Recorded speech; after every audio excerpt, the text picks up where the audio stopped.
5, 4, 3, 2, 1. Please do not change channel.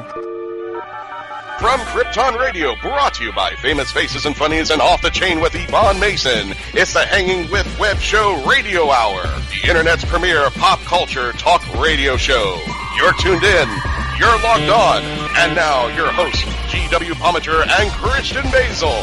Who are you hanging with? Hello, World Wide Web, from laptop to mobile, from border to border, from coast to coast, and all the ships at sea. I'm GW Pomichter, and this is the Hangin' With Web Show Radio Hour. Hello, World Wide Web. Welcome back to the Hangin' With Web Show. I'm GW Pomichter. Thank you so much for logging on and tuning in. We are here this weekend at Central Florida Comic-Con in Lakeland, Florida, and we're hanging out right now with Hangin' With Web Show alumnus and our good friend, Kate Carlton. How you doing? Nice to meet you. How you been? Yeah, good. It's been a while. It has been about 2 years. Yes. Yeah, wow. Been busy? Yes, Yeah? very busy. Fantastic. Well, let's get caught up. What have you been doing? Recently, I've been doing a lot of freelance work on top of my studio work. I work for Fanatics, so I do sports apparel for all Major League Sports leagues. Fantastic. Which is crazy, so you might see my stuff generically out there. Just everywhere, right? Just everywhere. Yeah. And then I've been working with Knott's Berry Farm, doing art shows for them. Wow. So out in California, which has been really fun. Yeah? So, yes. That's awesome. Yeah. Back kind of home in Central Florida. Just Yes. kind of, yeah. Yes. So this is my nice break, being home at a local show and, Nice. and relaxing. That is terrific. So, So, now we want to thank you, first of all, for the art on the wall behind us. Yeah, definitely. Okay? And No thank problem. you very much for sharing that with our Yeah. viewers and everybody. No problem. Guys, we're going to put links down below so you can find Kate wherever she is. yeah. So, now, the last time we talked was a couple of years ago. Yes. It was, I think, MegaCon. MegaCon, That's yes. right, yeah. Yes. And you were just starting to do some, bigger things. Yes, I was. And now you're touring the country. You're out Yeah. west at art shows. Yes, and, I am. Yeah. Yeah, my Lord. Yeah. How's the journey so far? It's really good.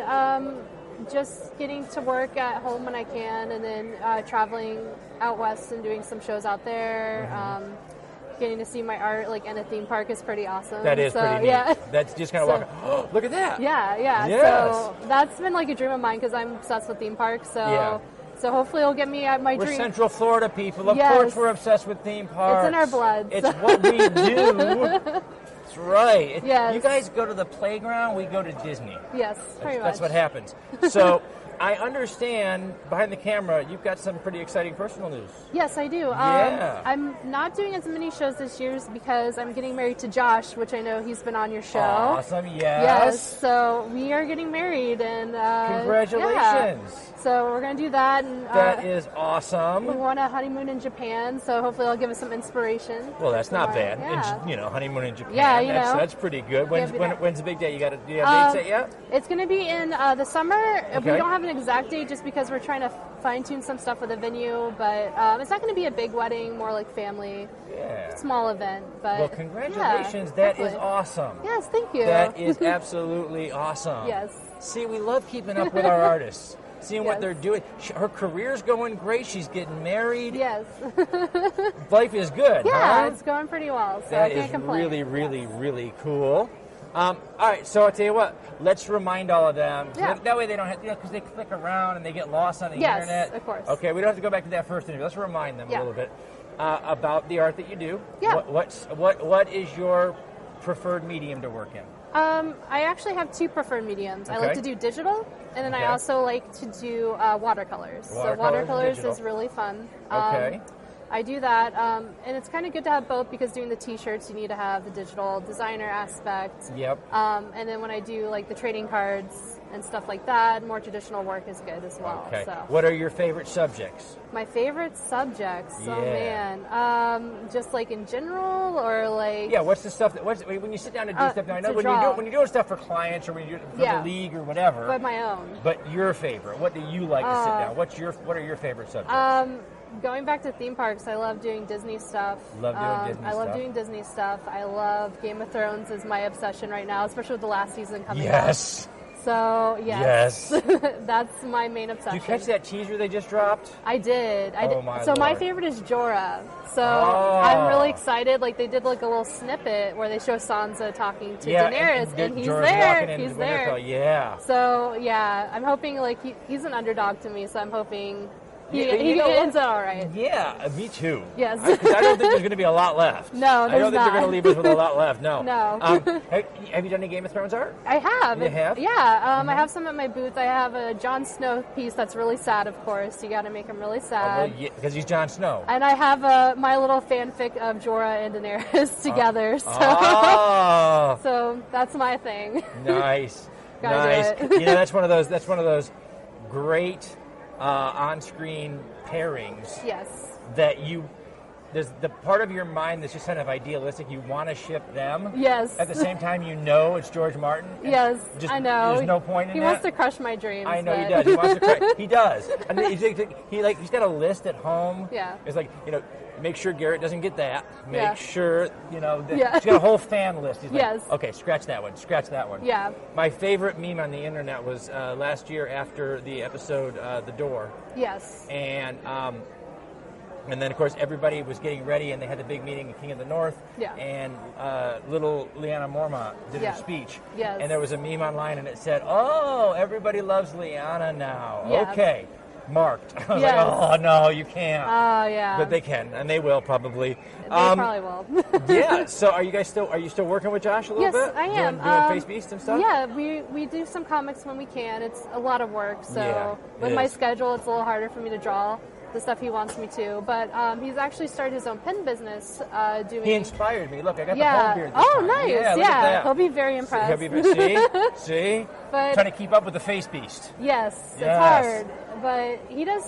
He started doing pens, so inspired by stuff he loves, and I actually helped design some of the pens for him. Oh, that's awesome! So yeah, like we kind of work together in that sense too. That's great. Yeah. So you know what? It's so much fun to be able to do what you love to do.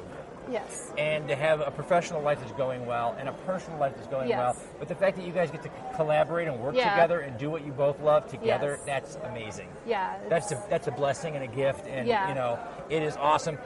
Arts and entertainment is one of the few career paths where you kind of get in and the people around you, the people that you're going to like and fall in love with and be around, are going to be the people that you work around because they have the same interests as you. Definitely. Honeymoon in Japan.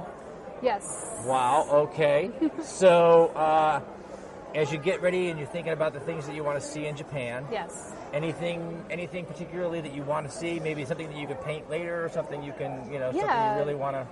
There's definitely temples we want to visit, landmarks like that. Just seeing the street culture. Have either of you ever been? No. I've actually never been outside the country, to be honest with you. So definitely taking the plunge there. Fun. Yeah.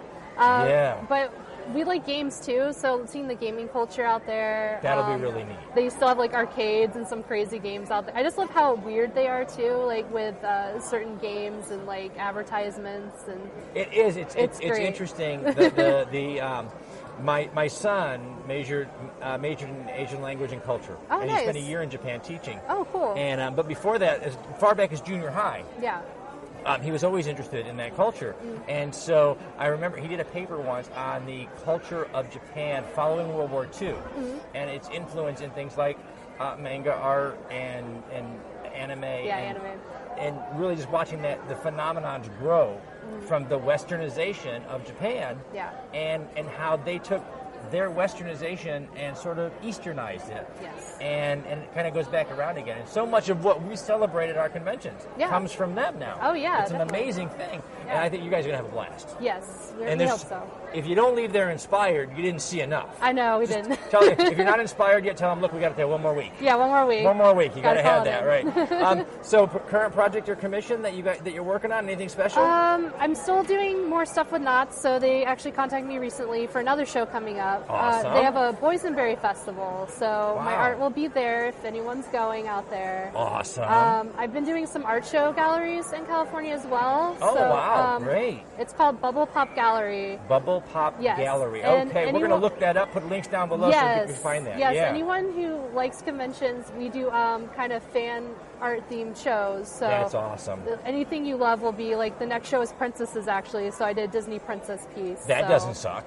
Yeah. That's a pretty good day, especially if you're a Disney fan, right? Yeah, so they do shows like that, and it's in the land of Disney, so you can't go wrong. Can't go wrong. There you go. Okay, so let's get inside your head a little bit. Okay. Let's remind them who you are, okay? Okay. Favorite Disney princess? Belle. Belle. Yes. Okay. Belle. Why is that? Why Belle?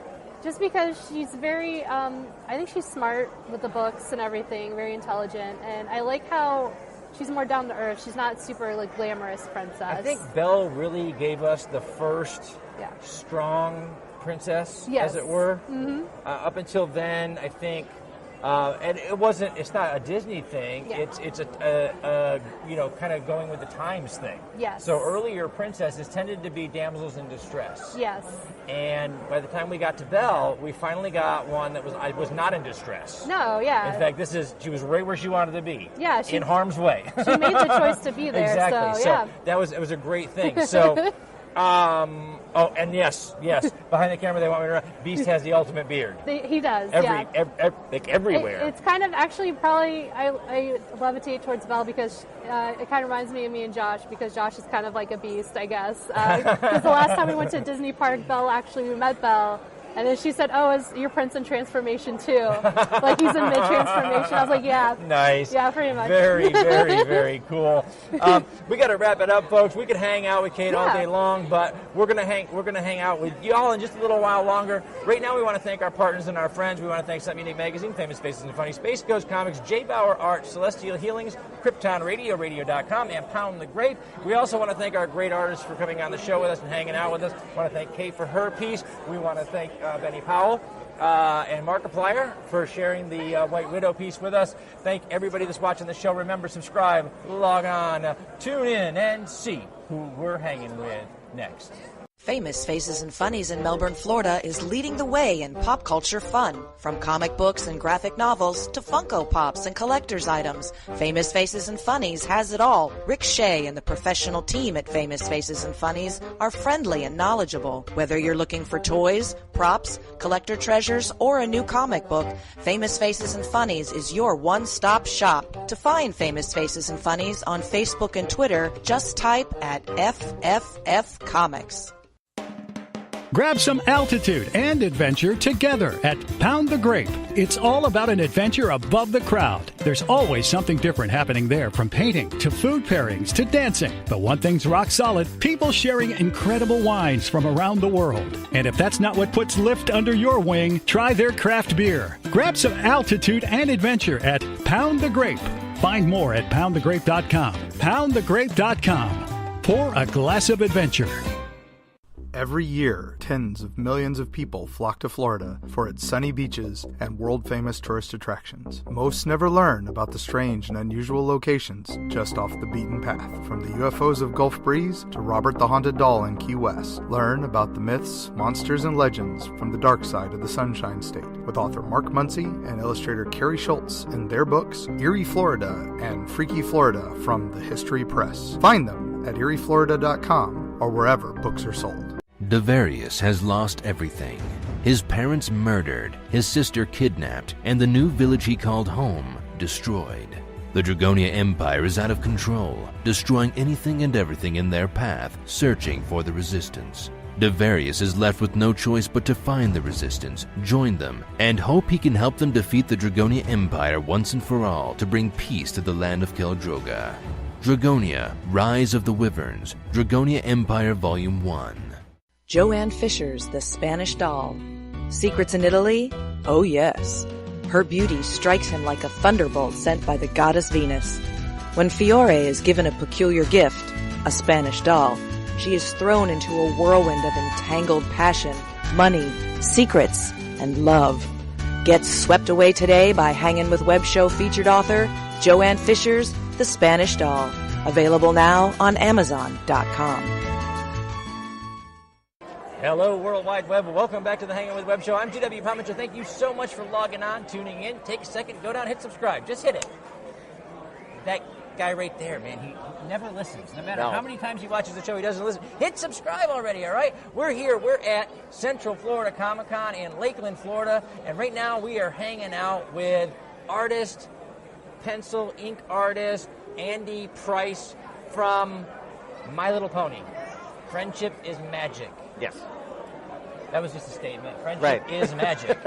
We're making friends. Andy, how are you, It's a trademark man? statement. There you go. That is awesome. I have to pay $1,000 now just for Yes. saying it on the air. Damn it, man. Somebody somewhere just made a nickel. Somebody somewhere made Yeah. a nickel on that deal. How you doing, man? I'm pretty good. How about you? Not too bad.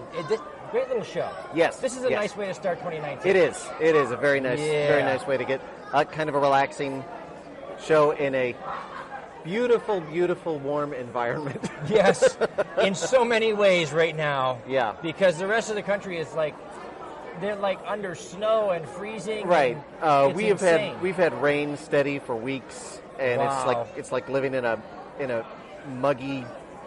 How you can have muggy and cold at the same time? Muggy, cold swamp. Muggy, cold swamp. Yeah. This does not sound like the ideal vacation spot. Right. That's why Central Florida is where you should be. Yes. Which is why Andy's here.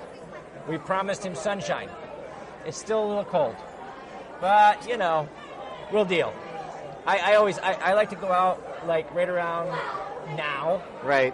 I usually have to pick a leaf from one of my flowers on my thing. I throw it on the front yard, take a picture, and send it to all my family in New York. Just so they know the struggle is real here, too. Yes. All right, so how did you start with My Little Pony? Let's start with My Little Pony. How did you start with My Little Pony? It is not the way people typically end up with a comic job. Okay. I had just started watching the show. A friend of mine had suggested watching the show. I was like, I'm not going to watch that. That's for girls. Little girls at that. And that was See? how I That was remembered how you it.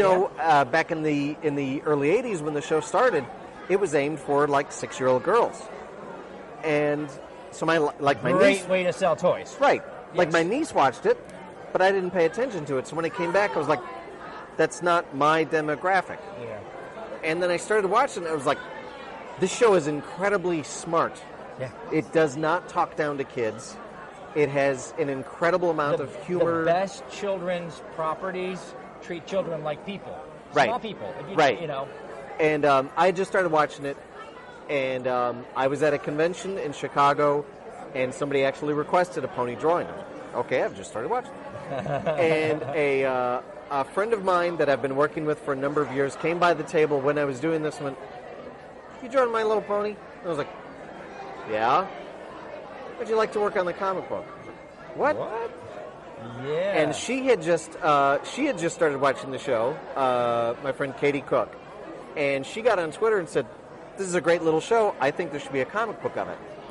And IDW Publishing answered her and said, "We agree. How'd you like to write it?" Wow. And she was like, "Okay." So when she came up to me and said, "How'd you like to draw it?" Okay. So that's not normally how you start off with a comic book, but we just kind of happened to fall in the right place at the right time. That is awesome. And I sent stuff into the editor, and he was like, "This looks great." And Hasbro was like, "We like, the approach that you're taking." And almost 7 years later. The rest is history, right? Yeah. That's fantastic. You know what? That is...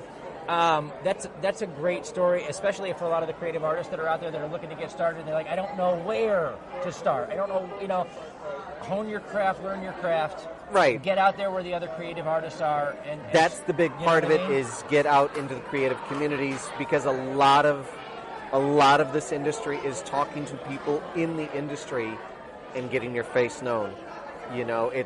Get your work out there. Show what you can do, right? Right. And it's a really thing. So how long have you been an artist? What time is it? Well, yeah. Oh, 30 that's not a minutes. watch. He started this morning. He's good. No, all my life. Really, professionally since 1990. I did go to school for it. I've drawn all my life, but I did go to school for it to kind of hone it. I went to the Joe Kubert School in Dover, New Jersey. Dover, New Jersey. Tiny little town, but a great school. Okay. It is geared specifically towards getting people into the illustration and awesome. comic communities. That's awesome. But yeah, I've drawn professionally since 1990, doing whatever I can get a hold of. Advertising work, comic work, toy design. Artists have to do art. It's what they have to do. If you're lucky, you can find somebody to pay you to do it, because you're going to do it anyway. Right. I mean, you're either sitting at home or somebody's paying you to do it. Right. So find somebody to pay you. If you're lucky, you will get. I want to do comics. If you're lucky, you will get comics, but that's not all you have to be able to do. Yeah. Because you got to pay the bills. What's the biggest challenge when you come out of school? You jump out there. What is the biggest challenge? What was the biggest challenge for you? Finding the work. Finding the work. Because you have to find it. It's rare when people come to you. Yeah, this is the one place where you don't see a whole lot of help wanted, artists needed. Right. Yeah. And nowadays a lot of... I check every window to see if anybody's looking for a talk show host. They're not. Right.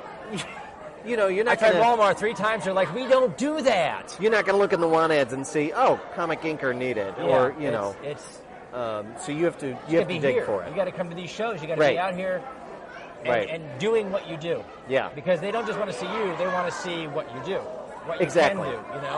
All right, so let's talk about toy design. Okay. Well, a little bit of art in there. Well, yeah. But again, with something like that, it's like I did some designs for. I can't even remember the name of the companies. I did do some work for Lego. Okay. It started off as they wanted some T-shirt art, and I did that, and they were like, "We like what you've done with this. Yeah. What can you show us in the way of doing designs?" And I was not doing like the engineering of a toy. Yeah. That is a different thing. I was just doing like concept art. Okay. Of, hey, what if you did this? All right, so here is what I think it should look like. Now go have somebody else determine the millimeters. Right. Like, here's the idea. Somebody else who actually knows what they're doing. Yeah. There's a guy with a slide rule in there somewhere. Right. And but I did. This was years ago when Lego first started doing Batman stuff. Now Batman Lego is a very big deal with their Batman Lego movie. Yeah. But this is not the first time they've had it.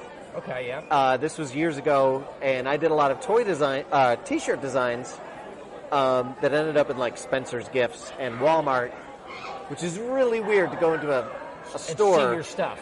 I got to run in and get some underwear and chapstick. Hey, look at that! That's my artwork on a shirt. First time I walked through a bookstore and saw my book on the shelf, I have like 1,000 pictures of that moment because I just kind of walked around taking pictures. I was like, look, that's my... And that never goes away. That's awesome. I mean, like, 30 years later, if you're still doing this, you go in the... I did that. Yeah, you're like telling people to walk by. Look, look at my t-shirts. Oh, my Lord. Okay. Look at that. We get excited when we get talking. I did it, too. Yeah, look at that. Okay. Can you still hear us? If you can, then we're feeling like we did all right. Okay. So, all right. So, you've been doing a lot of convention work. Traveling around? I have been doing convention work. This hurts to say. This will be 37 years. 37 years. Yes. On one side of the table or the other. All right. How many conventions even is that? All of them. All of the conventions. Too many. All of the Too time. many. Wow. Dragon Con, San Diego, New York Comic Con, Atlanta Fantasy Fair, which isn't even around anymore. He's been to conventions. Not only have you never heard of it, but you can't even look it up. No, I do so many, and they all begin to blur together. What's great I can't is tell you were one doing from another. conventions when we were subculture, and you got to watch us become popular culture. That's awesome. That's the thing is for a lot of these children around here don't know. We're gonna learn you some things. When Trekkie was a dirty word. When you didn't say, I'm a Trekkie. Yeah.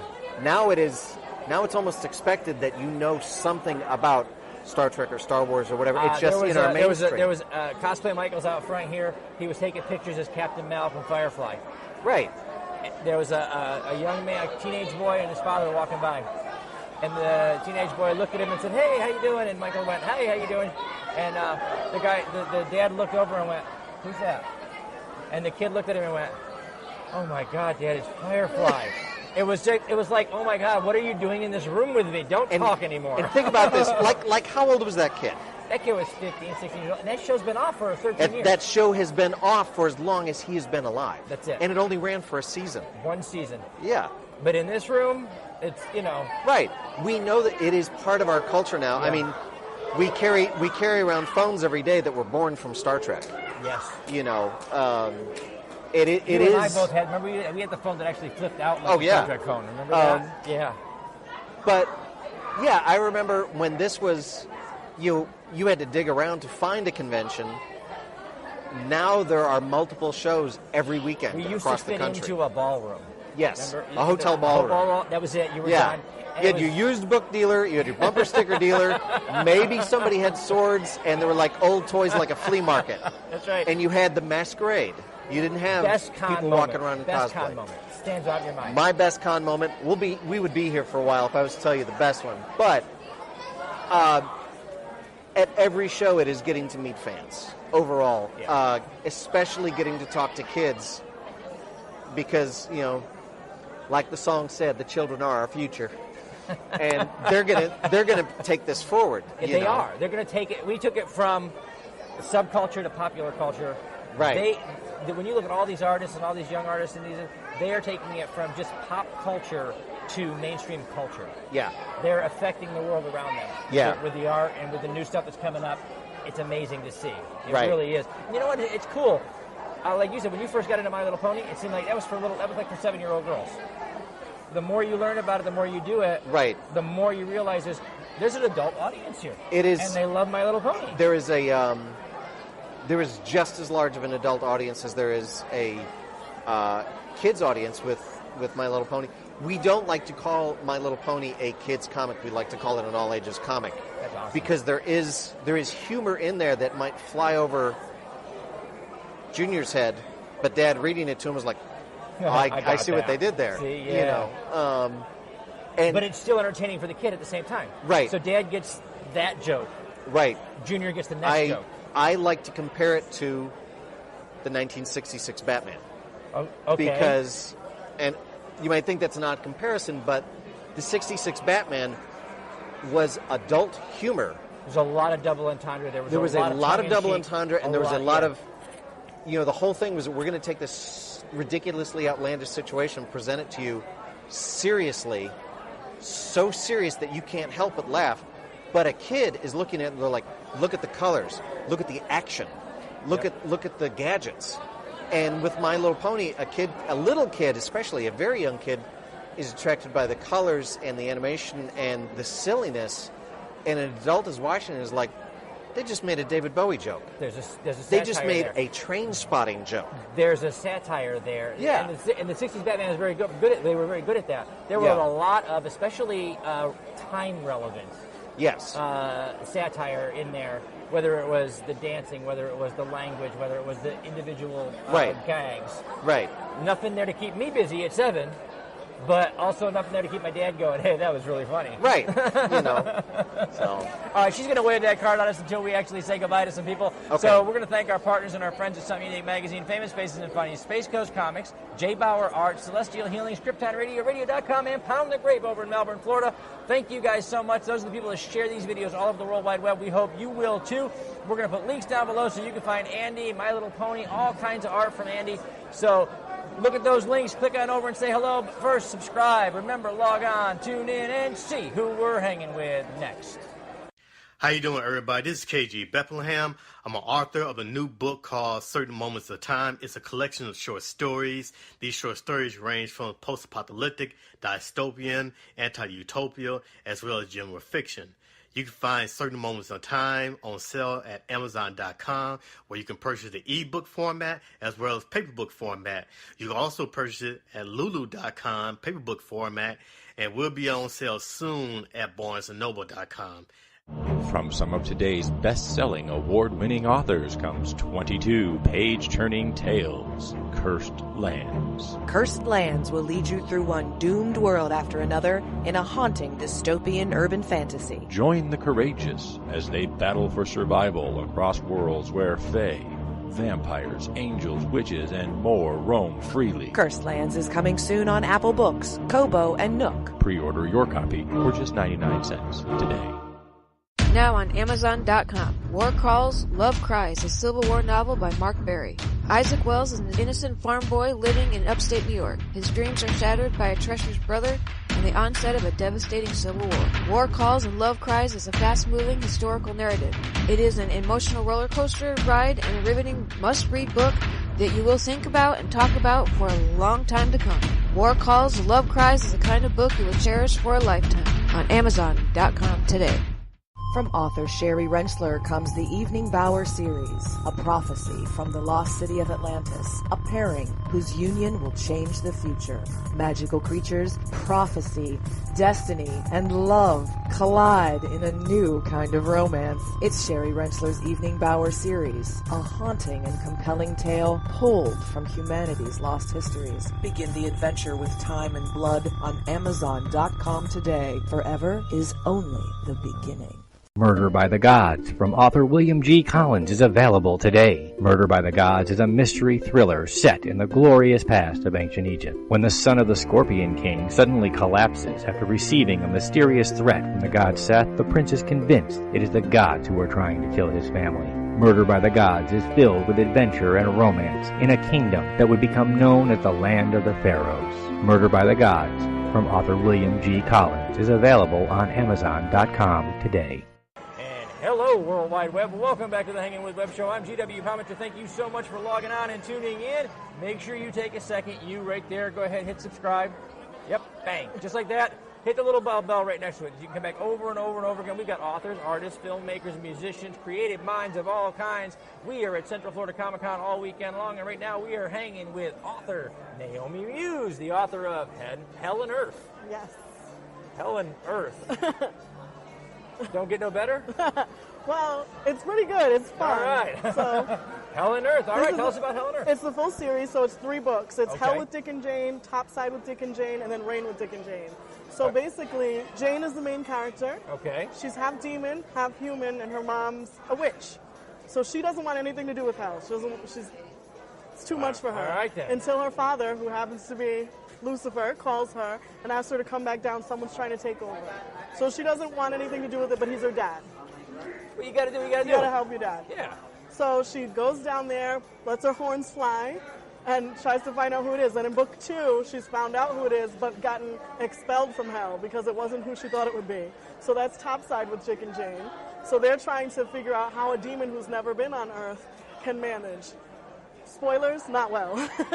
So in book 3, they go back down to take over, and that's Rain with Dick and Jane. All 3 are in the paperback, which I have for you. Oh, thank you very much. welcome. Look at that. I get Freebies. cool stuff just for hanging out. That's awesome. We're going to have coffee next week. Oh, it's all good. But all of them are individually and grouped together on Amazon. I've got about 30 books, 30 ebooks up right now, so you can check them out. You can find them. How long have you been writing? I've been writing for a few years. I started writing in 2009 when I discovered NaNoWriMo. Everything I wrote was terrible. That's like all of us. So you will never see any of those. And then 2 years ago, I decided, I can try it out. Right? I Okay. put something up for free. People download, it's called The Raving Ones.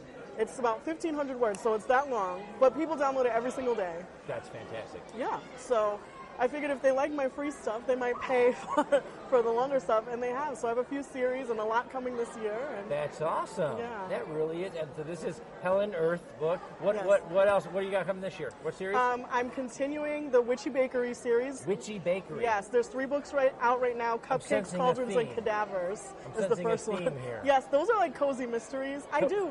I have. Got a little witch thing I have happening 3 here? witch series. I have this one, Yeah. the Witchy Bakery, and the Final Witch series, which is kind of a crime of the week, kind of like Law and Order with magic.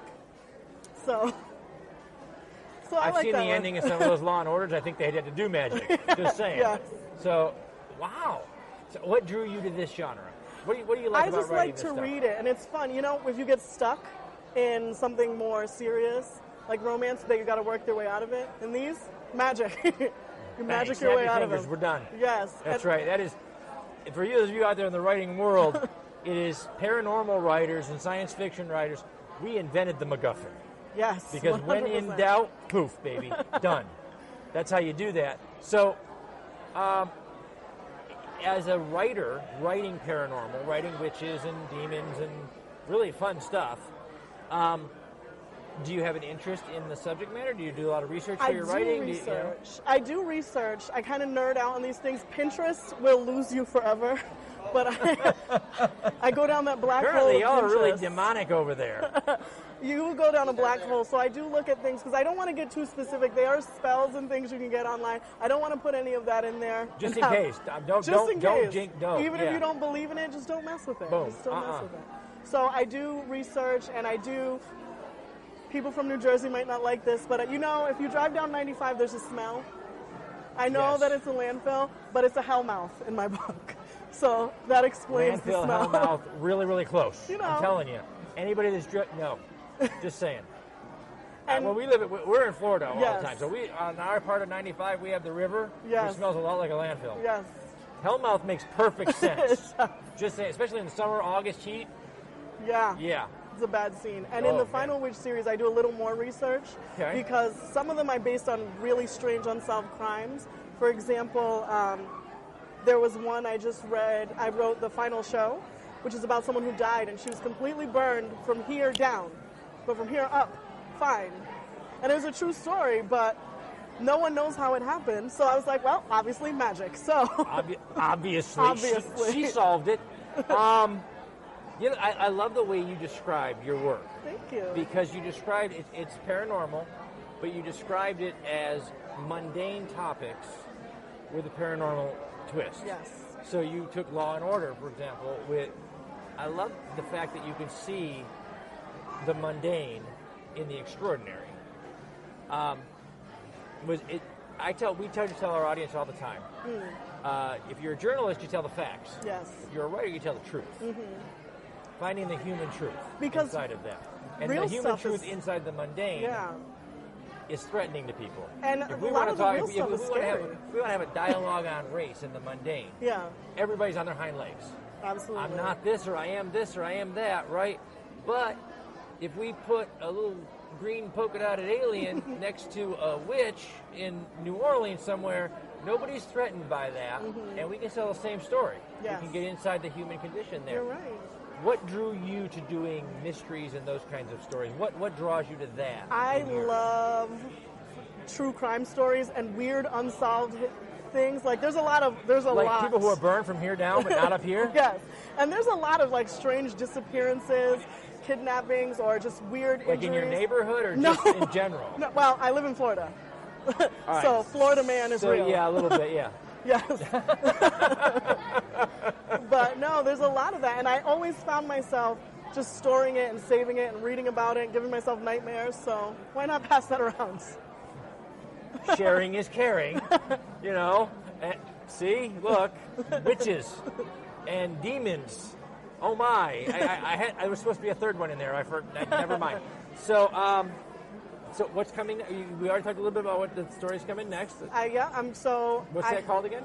So the Witchy Bakery series is ongoing. Witchy Bakery. Yes, ongoing. It's about a witch who inherited a bakery but can't cook. So that's fun. There's 3 so far. There's so much irony in that description. First of all, witch, bakery. You don't think they go together, but they do. But then the witch can't cook, which doesn't make her a very good witch either, because they're cooking Kitchen up all the witchery time. is not happening. That's not a good thing. So, and what else you got going? So I'm going to be writing some steampunk this year. Ooh. Yes, because I went to Aethertopia last year in Tampa, and I loved it, and I have a lot of ideas. Nice. So I have 2 different series that I want to start in steampunk this year. The first of which is Unknown Gods. So that'll be out soon. Yes, I have my first cover, so I need to write to that. There's going to be a lot of things because I have a book cover habit. I like that. Oh, you have a cover habit. Yes. So you pick out a cover and then you try to write. You see what it inspires. It's not always the same. Sometimes I pick out a cover, then I'll write to it, or I'll just have an idea and I see a cover I want. I'm up to 40 right now that I need to write this year. So. Look, if I have one that's in progress, and if I get it done this year, it'll be a miracle. Yeah, I don't know if I'll get all 40 done, but fingers crossed. It is. Writing, it takes a lot of discipline, not the creating part. That part happens like That's when you're the easy sleeping. part. It happens when everywhere you go, you're eating lunch, and all of a sudden, hey, that guy can do this. It's sitting at the keyboard and making your fingers work. Well, I as do a fast lot of as your brain. dictation. I don't know if you do any dictation, Does it but work? I love it. I don't know. I'm not a big dictation now, person. it's a little more editing. But I have a wireless headset, so when I'm around the house, so I can be writing while I'm doing dishes, because no one likes to do dishes. And then I have a recorder when I'm away from home. No one likes to do dishes. It's awful. You learned it here first.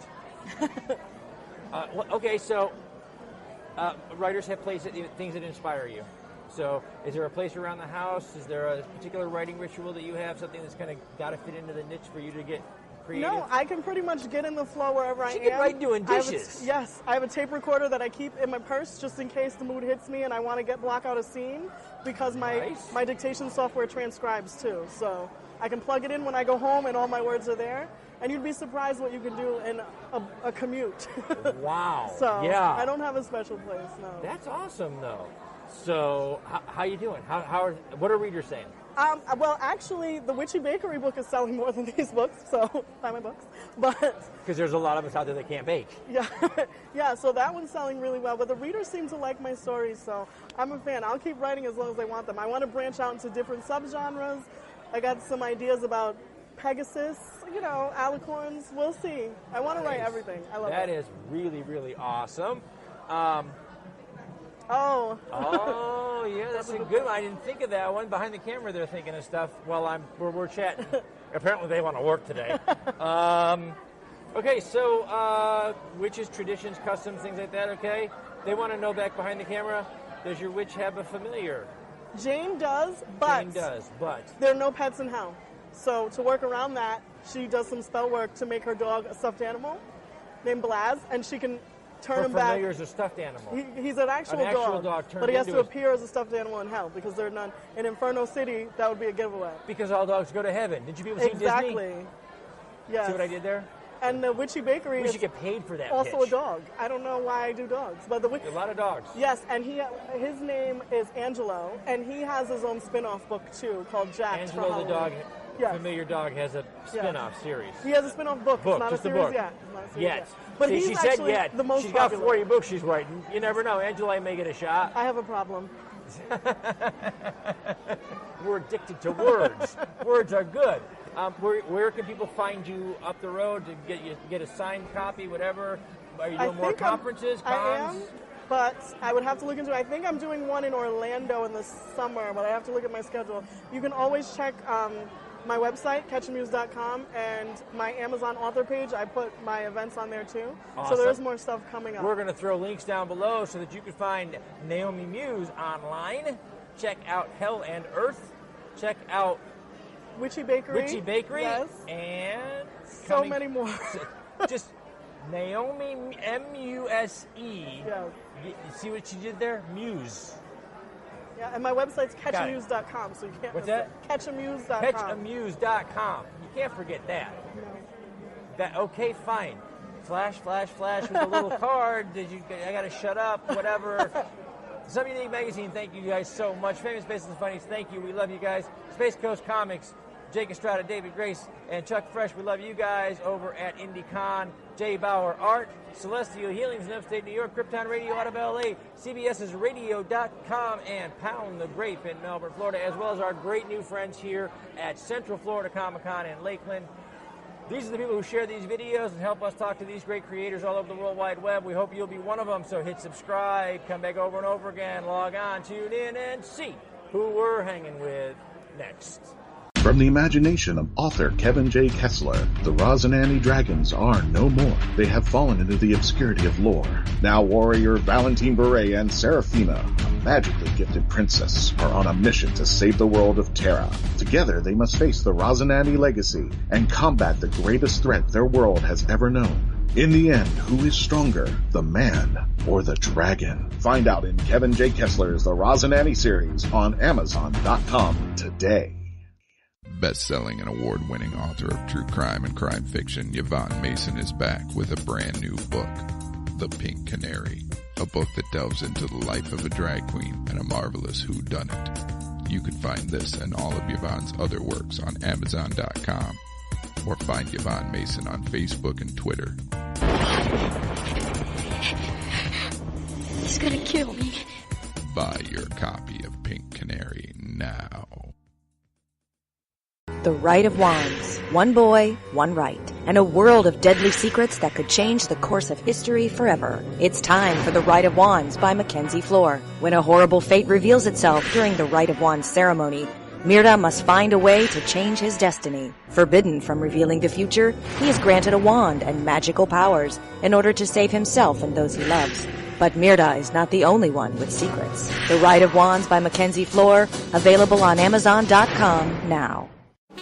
In the summer of 1953, private investigator Will Lucky Marks was working as the in-house private eye for Arcane Pacific Pictures. Trapped inside the studio with the killer, Lucky must find the killer before time runs out. Lot 28. Own it today. Available iTunes and Amazon.com.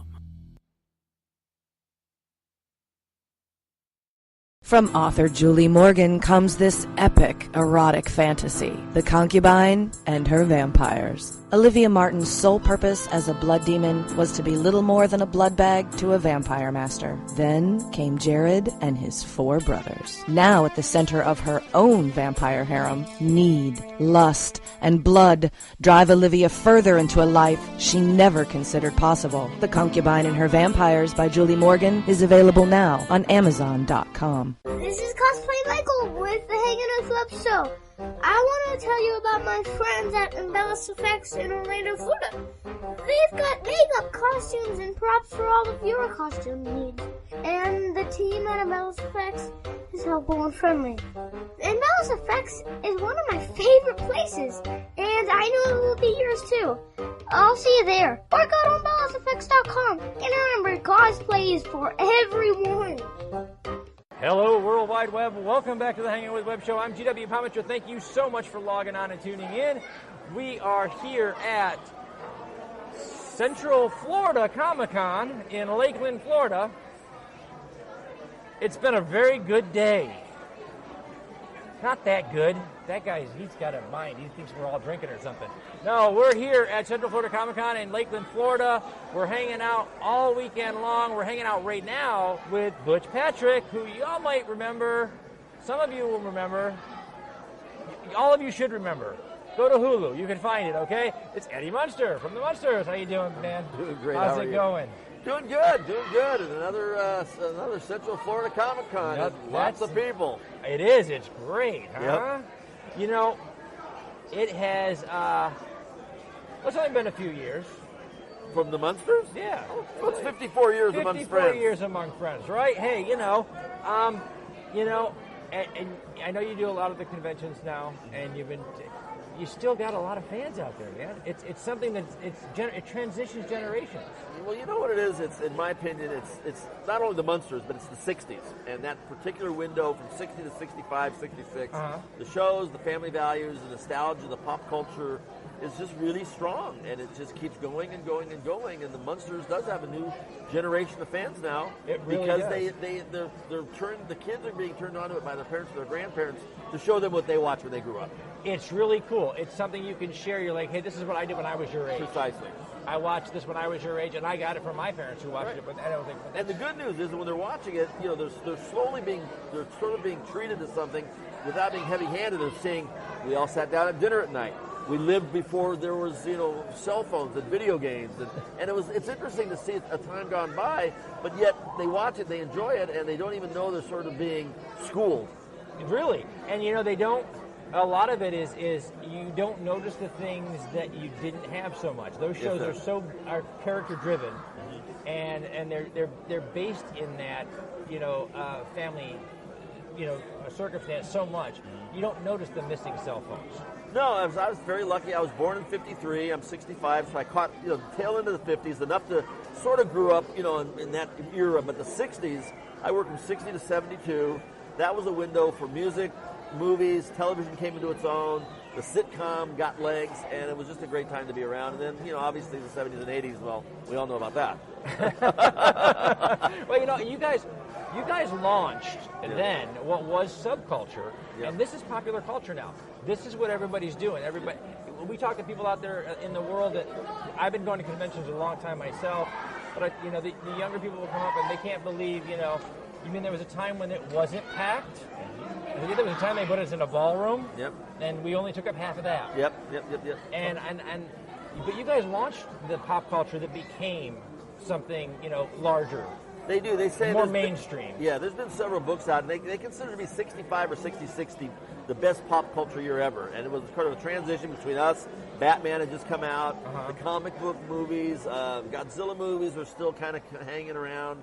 The sci-fi atomic movies from the late 50s and the early 60s were still happening. And it was great. It was a lot of good stuff going on there, no doubt about it. And I just was lucky enough to be in a show that featured monsters and, very warm monsters at that from the Universal in a time Studios. Where that wasn't all that common. No. I mean, today, pick a network, any network, and you can find vampires, werewolves, and any number of things 3 nights a week. Yep.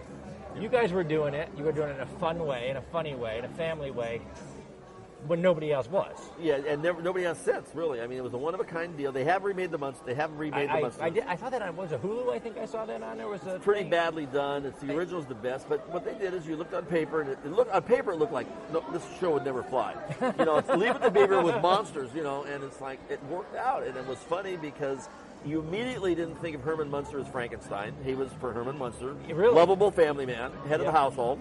Grandpa was in the dungeon, creating mischief. You didn't think of him as Dracula. And it just, it was the best of the monsters with the best of Leave It to Beaver and the best of the 60s all come together for this 2-year little window that's held up for 55 years. How old were you when you got cast? I was 11 and 12. 11 and 12 years old. Did you ever imagine? I mean, 11 or 12 years old, you're happy to be out there playing as Eddie Munster, right? Yeah. When did it hit you that you were a real part of this pop culture movement, that people were really liking what you were doing and well, things like that, it usually doesn't, you don't really know what you're doing at the time because, pop culture takes time to become pop culture. Exactly. So 20 years later, they look back upon it, they go, oh, that was pop culture. Yeah. So I would say in 1982 and 83, when MTV came on the air and I created Eddie and the Munsters, that's when I started getting back into the Munster scheme of things. And at that time, conventions like this were just starting. San Diego Comic-Con had just gotten its first, I think they just opened the window on that. So at the same time as I did that, a lot of the people started, organizers, and they started putting together people and dockets of people that they wanted to come in as celebrities, and a lot of the 60 stars were their first choices. Okay. And that's kind of when I got back into it. And you kind of realized at that point early what 80s. you had. Yeah. Early 80s, I knew there was something special. So now, let me ask you, was there a period of time, I mean, here you are, it's been 54 years. And you're back there and you're signing, and of course, and we did the same thing. Yeah. So guilty as charged. Yeah. Big sign says Eddie Munster. Yep. Was there ever a time in the middle there where you thought, will I ever be not Eddie Munster? No, I never really had a problem with it. A lot of people have, but for some reason, to give you an example, Fred Gwynn and Al Lewis, 2 stars of the show. Yeah. Fred Gwynn alienated himself from it, hated it because it pigeonholed him, and everybody thought he was Herman Munster. Okay. Al Lewis ran with it. Did Super Scary Saturday, Yeah. opened a restaurant called Grandpa's and went the other direction. And I was kind of in the middle. Okay. I was friends with Al. He was my mentor.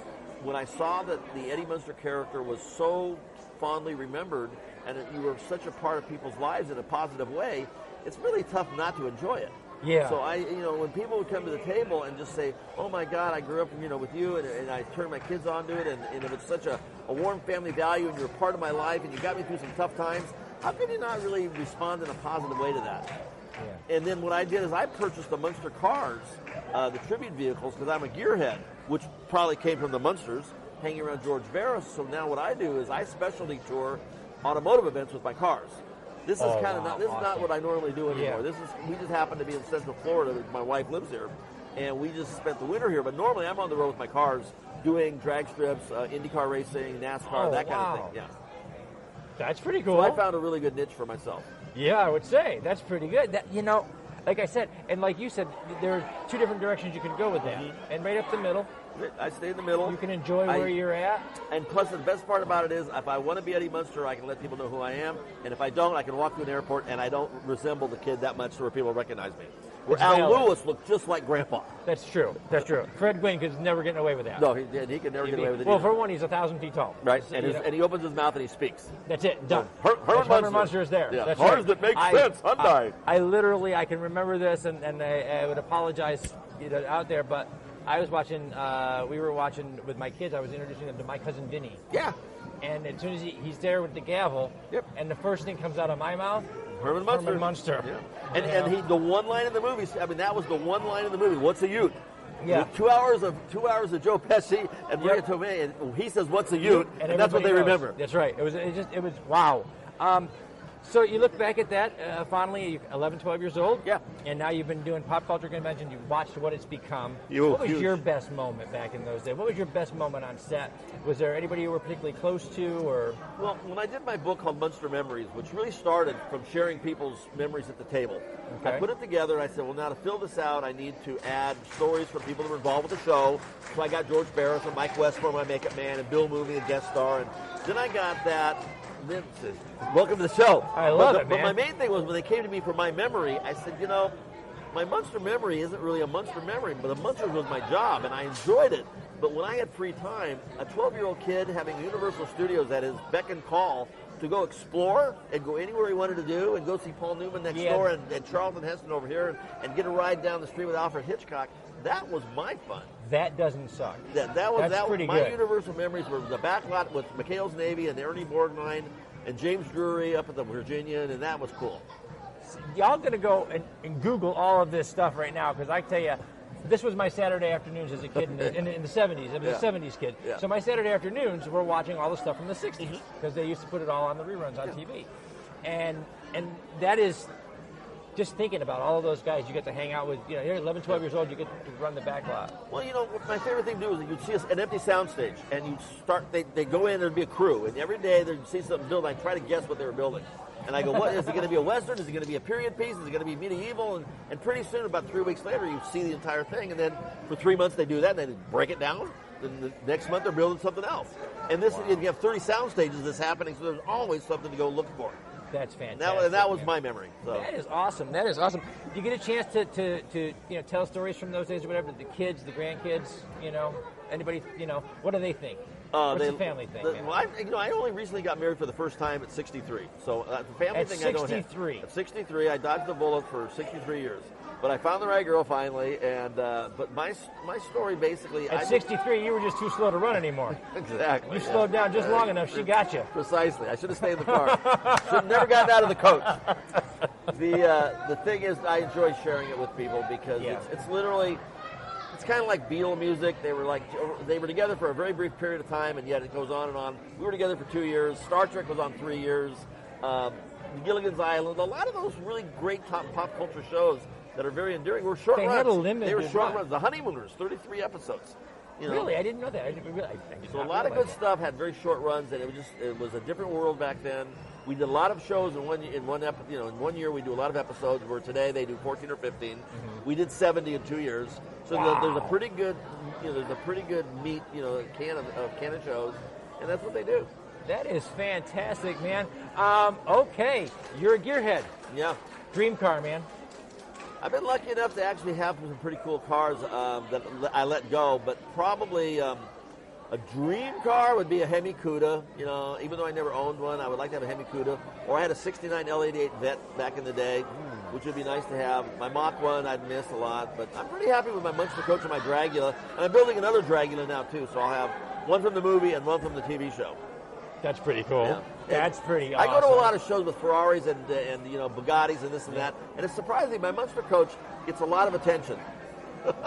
You think? Yeah. Okay, so I'll tell you what. You got dream cars from the day. You had, any of the newer cars? Anything coming out right now that particularly impresses you? Anything? Because I know I'd like to get a Tesla. Nice. Yeah. Nice. I mean, just the fact that just the technology of the thing. And that would probably be something that's reasonably affordable. I mean, there's some over-the-top crazy cars. Oh, there are. And, for a couple of years there, we went back and forth. They were trying to kind of reinvent the muscle car from the 60s and 70s. Right. To the very limited success. Yeah. But the Tesla took it to the next. They go in the other direction. Right. Let's go with the technology. A real AC Cobra would be, a 427 AC Cobra, $1 million car. That would be the direction I would go as opposed to a modern day one. I'd go with the old vintage, an Eleanor, a GT500 type of thing. I'm going to spend all day in Butch's garage. Yeah. I'm just going to hang out, okay? Yeah, that would be pretty much what I would get. I would go with the old school stuff, you know. That is awesome. That card, she's going to wave at me. I'm going to go ahead and wrap it go up. to work. As we wrap it up, we both got to go back to work. Say thank you to our partners and friends at Some Unique Magazine. Thank you so much, guys. Famous Faces and Funny, Space Coast Comics, J. Bauer Art, Celestial Healings out of upstate New York, Krypton Radio out of LA, Radio.com, and Pound the Grape. I love the fact that list is so long I run out of breath. You're the FedEx guy. Pittsburgh's perfect. There we go. Remember, everybody, stay tuned in, stay logged on. We've been hanging with Butch Patrick, Eddie Munster. See who we're hanging with next.